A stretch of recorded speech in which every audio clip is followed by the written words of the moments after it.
Welcome to Thriving on the Mountain of Ministry. Imagine that life is ascending a mountain. You need skills, you need some supplies in your haversack, you need to make it to the top. And let's be honest, ministry is hard. And I mean ministry in the widest sense of the word, whether you're full-time, part-time, you're doing it in or around other jobs, just life is tough, and ministry life, trying to serve God and help people, is tough. Listen to this. Martin Lloyd-Jones said this: a man should only enter the Christian ministry if he cannot stay out of it.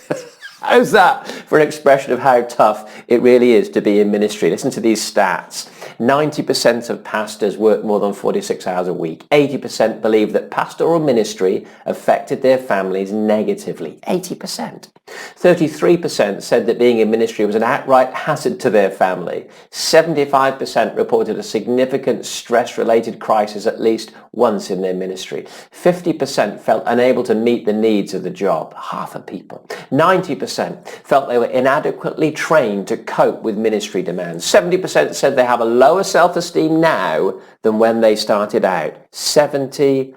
40% reported a serious conflict with a parishioner at least once a month. 37% confessed to having been involved in an inappropriate sexual behavior with someone in the church. 70% do not have someone they consider a close friend.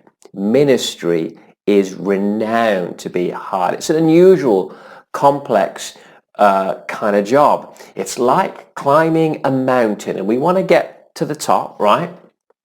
This is what's going to happen. I'm 30 years in now. You get part way up. Let's say I'm about here, and I go, I wish I'd packed the little help sign there. Sometimes you get stuck. Darn it. Where did I pack what are the things that you need? We're going to talk about things like resilience, a good theological perspective, flexibility, the strengths that you need, some thoughts about how you're going to live your family life, good energy management, good health management. How do you develop these things that are going to keep you strong so that you can make it to the summit, not get stuck halfway up and go, I didn't prepare properly. You need to prepare properly for life and for ministry. And here's the great thing about this.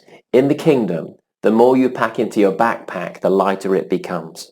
In other words, the better you can prepare for what's ahead, and that's the whole point of this series, the better you can prepare for what you're going to face, the stronger, the lighter, the easier it'll be. What you don't want to do is get part way through your destiny and realize I need to redig the foundations. Excuse me changing the metaphor there, but once you've built a building, it's really hard to go, well, the foundations aren't right. Pick it up, redo the foundations, and plop it back down again.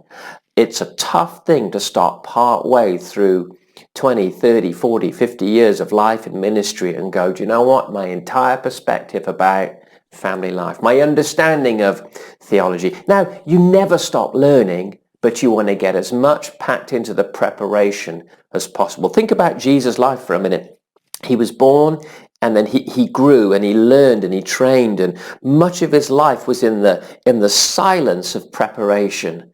And then suddenly you get these 3.5 years of what we would call fulfillment, then he dies. And lots of great lives are like that. In other words, there's far much more given to the period of preparation and formation than we could ever imagine. So back to the picture of the mountain. What do you need to have in your haversack? I want to talk about 30 years on, what I realize, as I've gone on, I've had to learn these things, but it slowed me down. If I'd have known I needed A, B, C, D in my haversack before I'd started, I'd have taken more time to form instead of trying to rush to fulfillment. We need to give time to form. So we're going to pack our haversacks for life, not just to survive the ministry mountain, but to thrive on the ministry mountain, to enjoy it. And the more we can pack into our preparation, the lighter the load becomes as we climb. So get ready for it. Come join us. We're going to have an incredible time learning how to pack our haversacks to climb the mountain of the destiny that God has for you.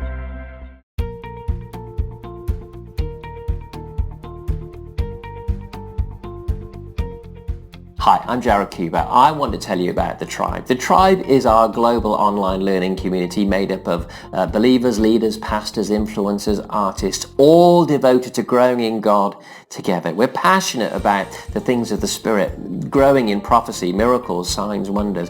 We're passionate about revival and the reformation of society, God doing something that will transform the world around about us. And we're passionate about great leadership, doing things with skill and integrity that again will impact the world around about us. There's 3 tiers to the Tribe. The basic level is Learn, and that's access to our growing library, over 400 units of video, audio and e-courses to grow you in your faith and walk with God. There's a private Facebook group, an Instagram group where you can interact with others and with us in a more live way. Tier 2 is called Lead, and it's our global leadership tribe where we add a lot more leadership content. As soon as you join, you get 4 of my books on leadership and how to grow in the area of leadership, and every book that we write during your membership you will get for free sent to you as an ebook. And then that tier has its own private Facebook group and Instagram group where you can connect with others that are growing in the same journey. Tier 3 is an extension of Tier 2 really. It's called Lead Plus, and it's where you can take your whole team, up to 10 people, and have them join under one membership so you're all learning and growing together. I want to invite you to join us on this journey. Join us in the Facebook group, the Instagram group where we can interact together, and then enjoy the massive amount of teaching on the Tribe Zone that could absolutely transform your ministry. Isn't it wonderful that we can connect around the world like this now with the power of the internet? Let's use it for good, and let's walk together and grow together in the things of God.